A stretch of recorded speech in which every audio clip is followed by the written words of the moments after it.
Hey guys, welcome back to another episode of A Sports Show with No Name. I'm Vincent Gilroy. I'm here with my co-host Tyler King. This episode is brought to you by Back Bay Watch Company, owned and operated by proud Bostonians. Back Bay Watch Company is a collection of Boston-centric men and women's watches that capitalize on the classic look and feel of the city. Named after the iconic streets of the Back Bay, the watches are perfect for those who share their passion for Beantown. Revolutionary spirit, timeless style. Nobody shares their passion for Beantown more than Patriots fans. This is our Super Bowl edition, Super Bowl 51, coming up this weekend in Houston. Unbelievable game. We're ready for a shootout. Patriots versus the Falcons. I literally cannot wait. I have no idea what to say. This game is just so... There's so many questions in this game. I don't know. Even when I think about it, and when I've been thinking about it during the week, the hairs have been standing up on my on the back of my neck. I think I'm more excited for this one in order to shoot down all the haters and to get. I really want Brady to get that trophy just to rub it in Goodell's face. I would fully agree with you on that, but this is no cakewalk. This will not be as easy as the AFC Championship game. This is a legit team. They have some legit obstacles in front of them. Not even close. It's going. Yeah, this is the highest scoring team in the league. They can put up serious numbers on you. I think they played. Week 4, they played the Carolina Panthers. Matt Ryan threw for over 500 yards, 5 touchdowns. Julio Jones had over 300 yards in that game, and I think he had like 3 touchdowns as well. So, as you said, it's not going to be. It's definitely not going to be as easy as the AFC Championship game. I mean, you're looking at, and you bring up the offense, and there's that's all well-deserved praise right there with Matt Ryan, Julio Jones, their vaunted backfield. They have so many playmakers. They have such a explosive offense that puts up numbers, scores consistently. I believe their low-scoring game this year was 27 points. That's unbelievable. It was 24, 27 points, I believe. Yep. On top of that, they have some playmakers on defense, too. Pass rushers, smaller, mobile, fast pass rushers that in the past and in Super Bowls have given Brady problems. Yeah, it's true. And your favorite player that they have, Vic Beasley, your boy number 44. Vic Beasley Jr., 15 and a half sacks, NFL sack leader this year. And just watch his highlight video. I mean, we as Patriots fans should really appreciate the ass whipping he put on Brock Osweiler. Brock Osweiler this year. Had 4 sacks. I believe 3 forced fumbles in the game, and basically rendered the Broncos' offense ineffective. Granted, that's the Broncos. It wasn't a really effective team this year, but they have the prototype type player that will give Brady problems. It gives the Patriots' offense problems. So a lot's going to fall in this game on Marcus Cannon and Nate Solder.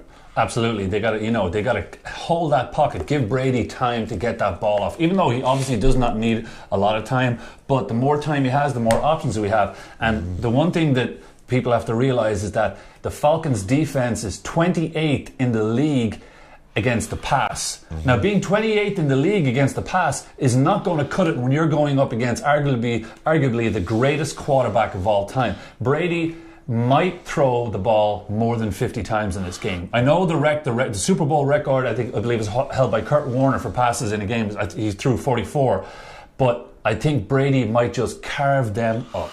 And one of the things, going into this game, you're looking at, even offensively, and a lot of people don't think about this with the Patriots, but the Patriots will game plan offensively, and they see a mismatch like that, where they're playing the low scoring or the highest scoring passing defense. Oh yeah. They're going up against the worst pass defense, so it wouldn't be out of the question for them to come out 5 wide, extra protection, and just hurry up and throw it all over the field. One of the other things you have to look at is Vic Beasley's numbers might have been inflated because they had such a bad pass defense. So teams were just coming out and throwing so much against the Falcons that a player like Beasley would have lots of opportunities to pass rush and maybe a little bit of overinflation on the stats there. It could very well be, but the thing about us, we don't know where our offense is going to come from. People are coming up with this, obviously, the statistic that the Patriots are 16-0 when Dion Lewis plays, which is great, and he's put up some great numbers for us. But we don't know where our offense is going to come from. It could be Chris Hogan, it could be Edelman, Amendola might have 11 catches, Martellus Bennett might have 11 catches. We just don't know where it's going to come from, and that is the beauty of our game. Like the AFC Championship game, Hogan, 180 yards, he just lit it up, 2 touchdowns. And I'm looking at the depth chart right now. We have Chris Hogan starting. Behind we have Danny Amendola. On the other side, you're looking at Julian Edelman and Malcolm Mitchell. On top of that, the 3 head beasts in the backfield, LeGarrette Blount.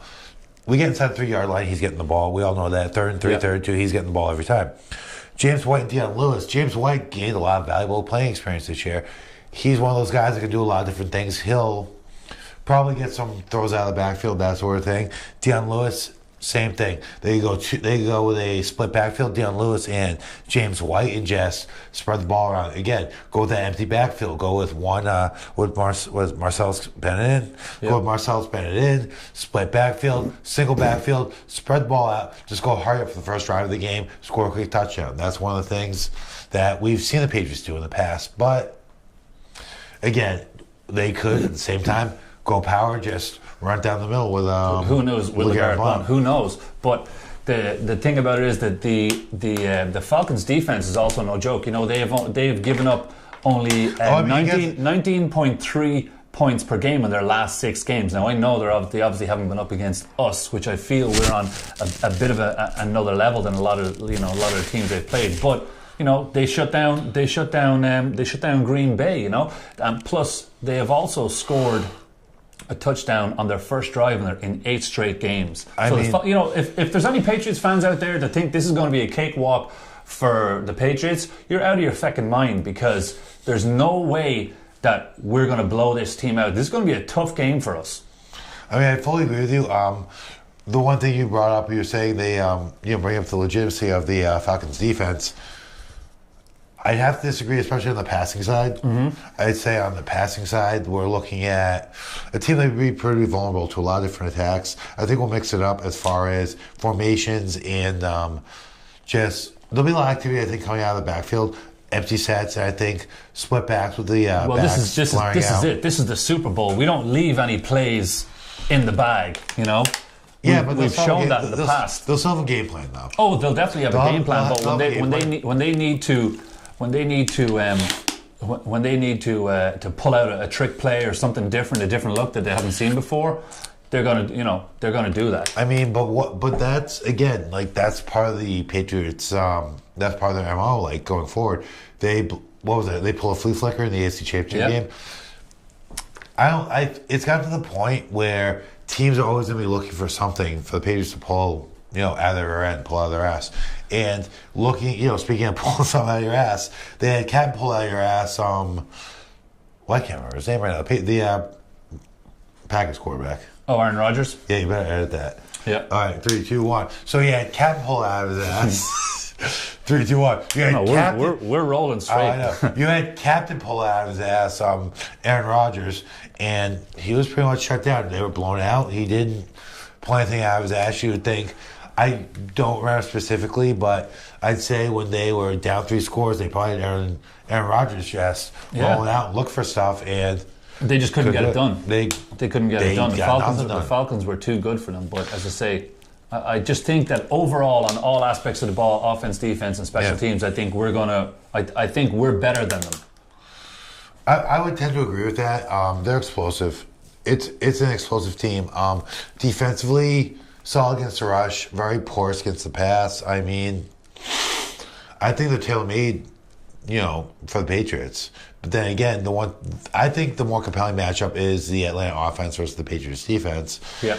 And I'm just afraid Matty Ice is going to be able to pull another big game out of his ass. Well, he could, but one thing I noticed between Matt Ryan and Tom Brady is that Brady throws that ball more often in the exact perfect position, whereas Matt Ryan, not so much. I've seen him throw back shoulder passes that should have been to the front of the receiver, whereas you'll always see Brady leading the receiver. I'm not saying every single time, but 99% of the time you'll see Brady leading the receiver and putting the ball only where he can get it.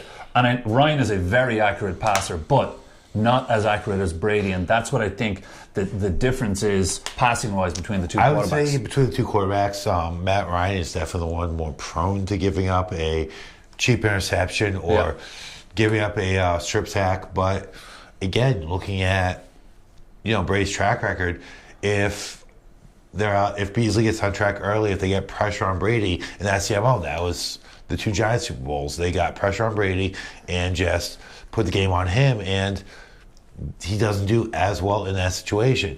The Falcons may be the type of team that could give him that sort of problem. That sort of defensive game plan has shown to give Brady problems in the past. But I would think that the Falcons don't have the horses to do that the way a team like the Giants did. Yeah, well, that Giants team was they murdered us. Pretty much, they just murdered us. They were it were unbelievable. It was more that their front four. I mean, the first time around, yeah, exactly. No, both times. I would say both times you're looking more at their front four murdering our offensive line. With that being said, Atlanta has one stud on the defensive line, and the rest of the guys, I mean, solid role players, but. Well, Beasley's, as you said, Beasley Jr.'s a beast, 15 and a half sacks. Yeah, he's definitely one to watch for. They're not as stacked up front as those Giants teams were in the past. It's true. But we do have to watch out for, obviously, we've got to watch out for Julio Jones. The Falcons are 4-3 when Julio Jones goes for 100 or more yards. But the thing about him is he has the ability to turn an uncatchable ball into a catchable ball. He has made so many plays, athletic plays. He's like 6'3", 220, 230, something like that. But he's able to get up there and get that ball. We don't have those larger wide receivers. I know we have Michael Floyd now. He's a little bigger, but he hasn't been with our offense as long he'll be well versed enough as Julio Jones has been with their offense. And he doesn't have that connection with Brady that Julio Jones would have with Matt Ryan. Well, I think if you're the Patriots, you put Butler on Julio Jones, and you have to give him help over the top. With that being said, it might come down to how good Matt Ryan is at spreading the wealth. True. If the Patriots can shut down Julio, which hopefully we should, because what we normally do is sometimes we either put Butler on him or we put Butler on the second best receiver, and then we put 2 on Julio Jones.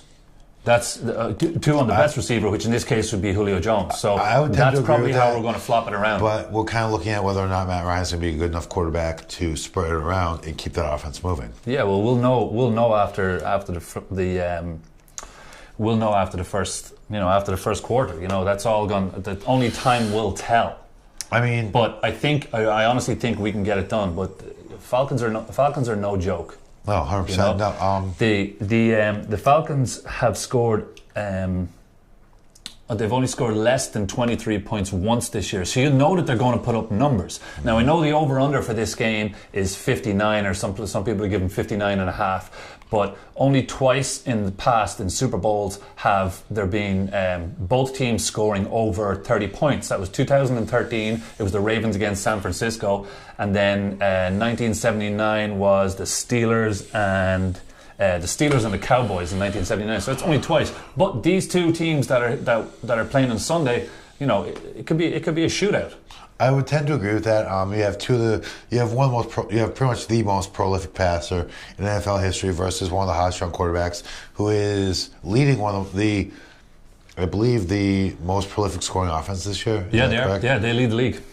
So I would say one of the keys to this game will be if the Patriots defense is able to step up. In the AFC Championship game, that was probably the Patriots defense best game of the season against a top flight quarterback. I would agree. Well, I would say that. The Patriots themselves are 4-0 against the Falcons, and Brady is 2-0 against Matt Ryan. So that could play into his head. Plus Super Bowl experience as well. What years were those? It doesn't even matter. It's the fact that it's in his head. It's the fact that it's in his head. This Matty Ice is his name is Matty Ice. What years? Listen, I'm not a fan of Matty Ice or Boston College in general. With that being said, what year is this his in the league? Yeah, he's been around. No, what year is this? I don't know. 5, 6? It's got to be 5 or 6. It's got to be 5 or 6. You can't deny the kids, or the guys, rather. I can't call him a kid anymore. I'm not denying his talent. He is an unbelievable quarterback. There's no doubt about it. But another thing that also plays into this is Super Bowl experience. Super Bowl experience. How are the Falcons going to handle Super Bowl week? Now, this is obviously something that the Patriots know how to handle. We've been plenty of times. That's valid. So That's how are they going to handle the media? How are they going to handle it? It's not a normal football week for these guys. No. But the Patriots have more experience in that, and that's another little thing. There's so many small little factors for the Patriots that I feel give them a little edge over the Falcons. I'd say it's actually pretty valid. The Patriots aren't really this Patriots team isn't really a veteran team though. No, they're not. But they have a veteran coach and a veteran quarterback, and they will teach them their ways. People will be looking towards Brady and Belichick to find out how to handle this week. And there's nobody more experienced than those two when it comes to handle this. There's our ninth Super Bowl. I was actually about to say to you, this is actually a veteran organization. Correct. It's a veteran organization as far as Super Bowls. They definitely have this whole routine ready to go. Like, they probably have a whole standard practice that they do for no the doubt about players it. and everything like that. So I think that completely validates your argument. Yeah, no doubt about it. It's they have the Super Bowl experience that a lot of the guys, the lights are brighter. The lights are brighter for the entire week.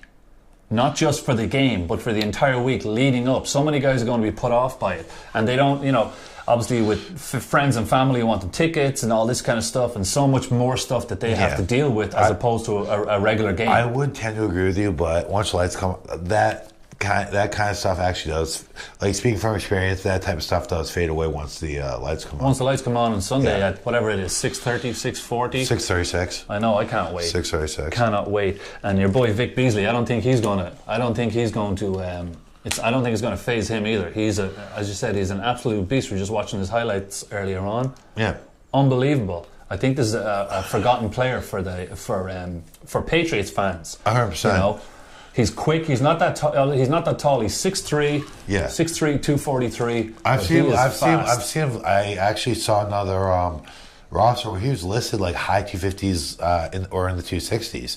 So just depending, he's definitely a dynamic player. The one thing I think it really does stand out, he's a disruptor. Watching his highlights, he's just a disruptive force coming across the line. Hurry passes, forcing fumbles, obviously the sacks, and rushing the quarterback. But, that kind of disruptive force, it's one player. So if they can neutralize him with a double team or something like that, absolutely, that'd be great. Because I really don't think the Falcons have the horses in the defensive backfield to stop the Patriots receivers. But as we said, 28th in the league against the pass. That's those are terrible numbers against a guy like Brady. He will as I said before, he will literally just carve that up. Yeah. You don't know who it's going to go to. It could be anyone. Amendola could end up having a bunch of catches. You were waiting for that. Yeah. You were waiting to talk about Amendola. Yeah, love Amendola. How could you not? He's a beast. But I agree. I do agree with you. But Amendola's backing up Hogan, so it's just kind of. But the one thing that we can use them as decoys. That's what we do. The one thing that does illustrate is just the depth Patriots have in the receiving core. Yeah.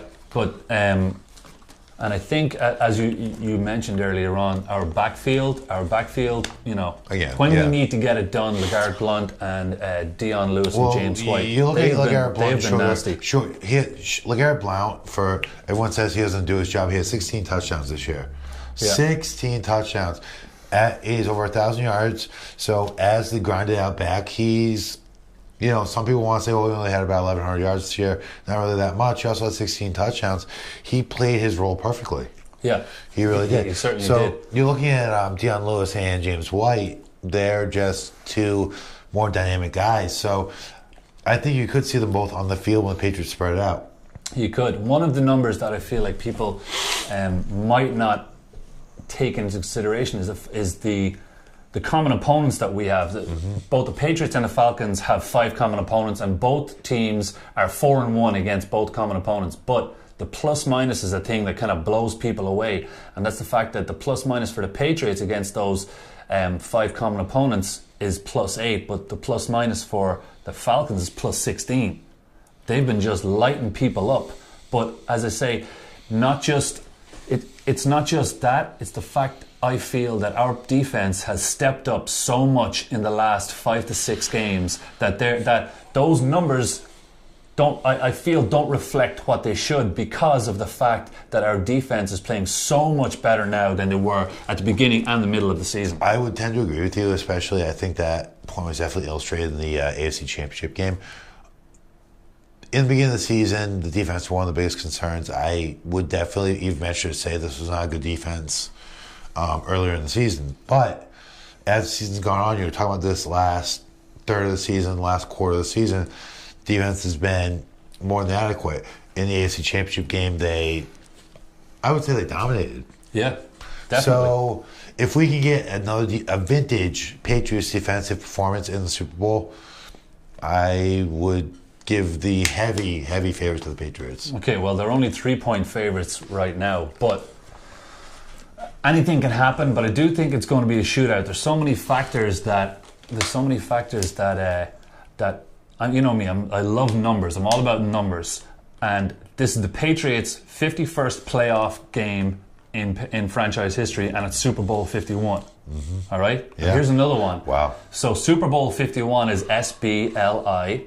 And SBLI is Savings Bank Life Insurance. And who's their spokesperson?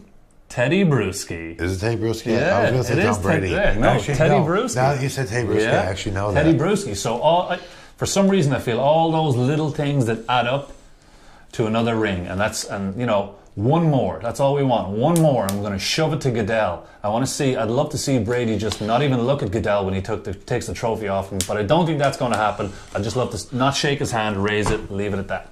Tom Brady's too good of a human being. Unfortunately. Yeah, because I know what you and I would do. I'd be just like, hey, Roger, give us that fucking trophy. It's mine now. Get the fuck out of here. Done. You know, he screwed him. Well, fuck that guy. He screwed. Yeah, nobody likes Goodell. Simple as that. Nobody likes Roger Goodell. I mean, I don't think we could say anything more obvious on a Boston-based podcast than fuck Roger Goodell. No one likes Roger Goodell. Yeah, and it was such a Goodell move for him to say he was going to be at the AFC Championship game and then not show up and go to the NFC Championship game. I mean, the amount of ineptitude that Roger Goodell has shown as commissioner in the NFL. I mean, I couldn't think of a worse person to do the job, but he makes the owners money. Yeah, and he makes money too. He makes $44 million last year. What did he do to earn that, though? He gave out suspensions for nothing, making the National Football League once again the no fun league. So let me get this straight. So cheerleaders can twerk on the sidelines, but when Antonio Brown does it, it's a 15-yard penalty. I don't want to see Antonio Brown twerk. Well, I feel like if he wants to celebrate his touchdown in that manner, I believe he should be allowed to. Yeah, but I just don't want to see him twerk. Well, he can do whatever he wants. Back in the day when it was like Terrell Owens and guys like that, like you're waiting to see what they're going to do. That made it fun. Now it's not fun. Now they score a touchdown and they just, they walk away. The league's a little too conservative, I would way too conservative. And that's all, that's Goodell's fault in my opinion. But that's it. So, prediction for Super Bowl 51? I tend to think it would be the Patriots in a high-scoring game. I'm thinking somewhere along the lines of that 42 to 35 range. 42-35. So you're saying take the over? Oh, yeah. For this game, yes. Okay, I'm going to go with 35-30 Patriots. Yeah, I think it's going to be a hard-fought game, but I think we're going to get it done. I think the Patriots offense will pull off a few more big plays. Thing is, Matt Ryan and Julio Jones and the Atlanta offense. Mohamed Sanu, watch out for Mohamed Sanu. They will pull some big plays out, and it would be foolish that they won't. Yeah. Well, watch out for Mohamed Sanu. He's no joke either. Plus, I believe Ryan obviously has better mobility than Brady in the pocket. You saw that touchdown that he threw to Mohamed Sanu at the weekend, where he got out of the pocket and he didn't throw. He just little shovel pass right into the end zone. That was a beautiful pass. He didn't have to laser it every time. He's quite calm in that way. But I think the Patriots are going to get it done. We will know this time next week. I'll tell you one thing I didn't know, and that's what happened in the Pro Bowl last night, because nobody cares. Pro Bowl's garbage. There was actually a Pro Bowl? Yeah, I know. They still do that? I know, it's terrible. No, it's about as bad as the Players do it for a free it's about trip. as bad as the NHL All-Star game. Players do it for a trip to Hawaii. That's why. Well, it's not there anymore. It's down in Florida now, see? That's awful. Yeah, That's horrendous. that makes it even worse. But, yeah. But anyway, that is our show for this week. Thank you guys for tuning in. Hopefully next time we talk to you, you'll be talking to fans of the Super Bowl champion New England Patriots who want to get that 5th ring on Tom Brady's hand. Thank you guys for tuning in. Peace. Gotta put this hat on you at some point. What hat? What in the actual fuck? So when you put this on, you like on green screen, your head will like disappear. All right, we'll play with that for a second. But you can put that on, like just take a photograph like that. That shit fucked up. Fucking contact lenses. What happens? No, just contact lenses is what it is. Baby, watch go. Got it. Get it. Got it. Hey, so big! Actually, so big! Look at me, I'm so big! We're so I just. But hey, I do have one of those hang me upside down fucking yolks over there. Wait, what? Hang me upside down jokes? You know those fucking. Is that you're saying like you have inversion boots or something like that? Yes. Okay. Yeah, in Ireland we call them hang me upside down yolks. That's the official name. You go on Dundeal.ie, and you say, "Can I please buy one hang me upside down yoke?" And that's it. It's done. Hey guys, welcome back to another episode of Sport. We're way too close for touching. That's what it is. That's what it is. We're touching. This really happened right now. Okay. My nose is so fucking itchy at this point.